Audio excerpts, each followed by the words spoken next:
আসসালামু আলাইকুম দর্শক, আমন্ত্রণ জানাচ্ছি এখনকার বাংলা সংবাদে। শুরুতেই থাকবে শিরোনাম, পরে বিস্তারিত।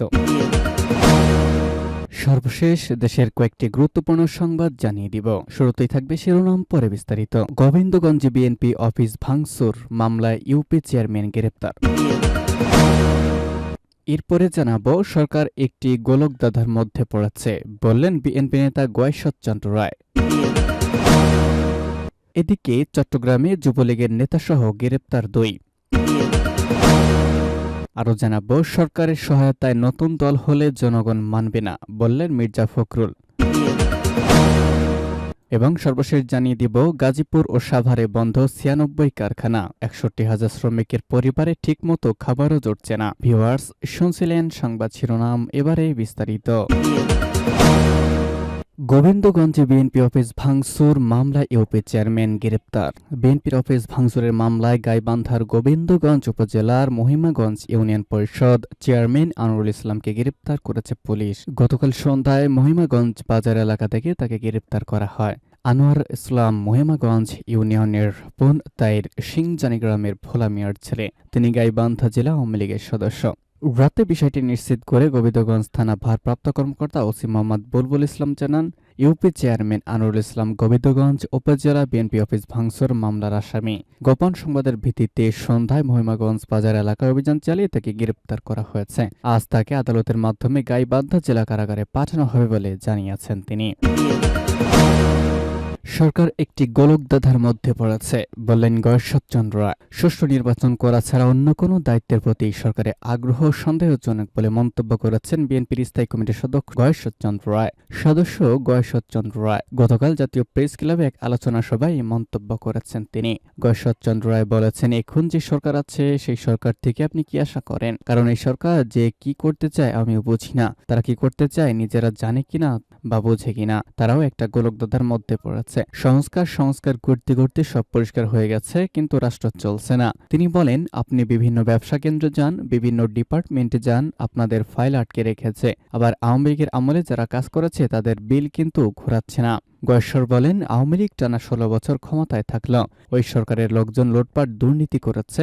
এরাই এখন যার যার জায়গায় বসে আছে। সব দুর্নীতি এখনো চলমান। বাজেট প্রণয়নের ক্ষেত্রেও বিগত সরকারের রেখে যাওয়া বিষয়গুলো নিয়ে অন্তর্বর্তীকালীন সরকার এগোচ্ছে। স্বাধীন বাংলা মানব বিরোধী কল্যাণ সোসাইটি, যেটি ছিল মাদক বিরোধী কার্যক্রম, এ উদ্যোগে মাদক মুক্ত দেশ ও জাতি গঠনে করণীয় শীর্ষক এই আলোচনা সভায় সাংগঠনিক সম্পাদক সিনিয়র সহসভাপতি খন্দকার রুহুল আমিন বলেন। আরও বক্তব্য দেন ঢাকা দক্ষিণ যুবদলের আহ্বায়ক এনামুল হক এনাম, স্বাধীন বাংলা মাদক বিরোধী কল্যাণ সোসাইটির সভাপতি সেলিম নিজামী প্রমুখ।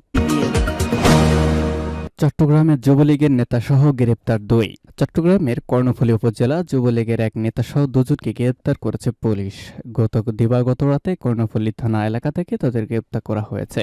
গ্রেপ্তারকৃতরা হলেন চরলক্ষা 5 নং ওয়ার্ড নিমতলা এলাকার ইদ্রিস সওদাগরের ছেলে আলমগীর বাদশা ও শিকলবাহার 3 নম্বর ওয়ার্ড মোহাম্মদ সুলাইমানের ছেলে মোহাম্মদ মামুন। আলমগীর বাদশা কর্ণফুলী উপজেলা যুবলীগের সাংগঠনিক সম্পাদক এবং মোহাম্মদ মামুন শিকলবাহা ইউনিয়ন যুবলীগের কর্মী। কর্ণফুলী থানা ভারপ্রাপ্ত কর্মকর্তা ওসি মোহাম্মদ শরীফ জানান, গ্রেপ্তারদের বিরুদ্ধে নগরের কোতোয়ালি থানায় মামলা রয়েছে। আইনানুগ ব্যবস্থা গ্রহণের জন্য তাদেরকে কোতোয়ালি থানায় হস্তান্তর করা হয়েছে। সরকারের সহায়তায় নতুন দল হলে জনগণ মানবে না, বললেন মির্জা ফখরুল।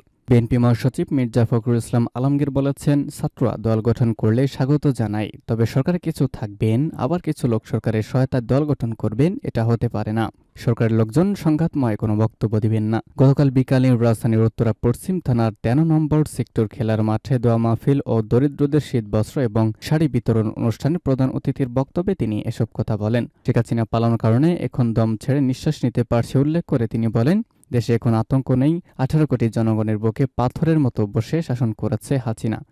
আগে ষড়যন্ত্র করেছে, দেশ থেকে পালিয়ে ভারতে গিয়ে এখনও ভালো হয়নি।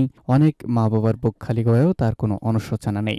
ন্যূনতম সংস্কার করে দ্রুত নির্বাচন দিতে বর্তমান সরকারের প্রতি আহ্বান জানান বিএনপি মহাসচিব। তিনি বলেন, পলাতক হাসিনা সরকারের রুগ্ন অর্থনীতির কারণে এখন বাজার দর বৃদ্ধি পেয়েছে। দক্ষিণ খান যে গমের শিকার, মুন্নার মা বাবার কান্না দেখে আমি নিজে অসুস্থ হয়ে পড়েছি। পলাতক হাসিনা দেশে আইনাঘর সৃষ্টি করে গুম খুনের রামজাত কায়েম করেছিল। মহানগর উত্তর বিএনপির যুগ্ম আহ্বায়ক মোহাম্মদ আফাজ উদ্দিনের সার্বিক সহযোগিতা ও সভাপতিত্বে বিশেষ অতিথি হিসেবে আরও উপস্থিত ছিলেন অনেক নেতাগণ। সর্বশেষ জানিয়ে দিব, গাজীপুর ও সাভারে বন্ধ ৯৬টি কারখানা, ৬১,০০০ শ্রমিকের পরিবারে ঠিকমতো খাবারও জুটছে না। পঞ্চগড় সদরের শারমিন আক্তার কাজ করতেন গাজীপুরের কালিয়াকৈর উপজেলার চন্দ্রায় নায়গ্রা টেক্সটাইলের প্রিন্টিং সেকশনে। অর্ডার সংকটের কারণে গত ১৪ নভেম্বর স্থায়ীভাবে বন্ধ হয়ে যায় রপ্তানিমুখী কারখানাটি। বেকার হন শারমিন সহ ৪,০০০ শ্রমিক কর্মচারী। চন্দ্রা এলাকার ছাপড়াঘরের একটি কক্ষে ভাড়া থাকেন শারমিন আক্তার। বাসা ভাড়ায় গেলে তিনি বলেন, স্বামী একটি হোটেলে ধোয়া মোছার কাজ করতেন, বেতন খুব সামান্য, মূলত আমার বেতনে চলত সংসার। চাকরি না থাকায় দোকানে বাকি বিদ্যুৎ বিল দিতে পারছি না, কয়েক মাসের ঘর ভাড়া বাকি পড়েছে, অনেক স্থানে চাকরি খুঁজেছি কিন্তু পাচ্ছি না, টাকার অভাবে একমাত্র মেয়ে মারিয়াকে গ্রামের বাড়িতে পাঠিয়ে দিয়েছি, কিভাবে কি করব ভেবে কুল কিনারা পাচ্ছি না। বন্ধ ন্যাগরা কারখানায় গিয়ে দেখি গেট বন্ধ, ভেতরে দুজন নিরাপত্তারক্ষী পাহারাতে। এক সময় যে কারখানা ছিল শ্রমিক কর্মচারীদের কর্মচাঞ্চল্যের মুখর, সেখানে এখন শুনশান নীরবতা। মেশিনপত্রে যতটা না ধুলির স্তর জমেছে, তার চেয়ে বড় কষ্টের স্তর জমেছে শ্রমিকদের জীবনে, জানান চাকরি হারানো কয়েকজন। ঢাকার সাভারের আশুলিয়ার বড়ির বাজার এলাকার বার্ডস গ্রুপ লিমিটেড কাজ করতেন ৪,২৭৪ জন শ্রমিক কর্মচারী। বিজিএমএ-ভুক্ত রপ্তানিমুখী কারখানাটি গত ২৯ আগস্ট বন্ধ হয়ে যায়। বেকার হন শ্রমিক কর্মচারীরা।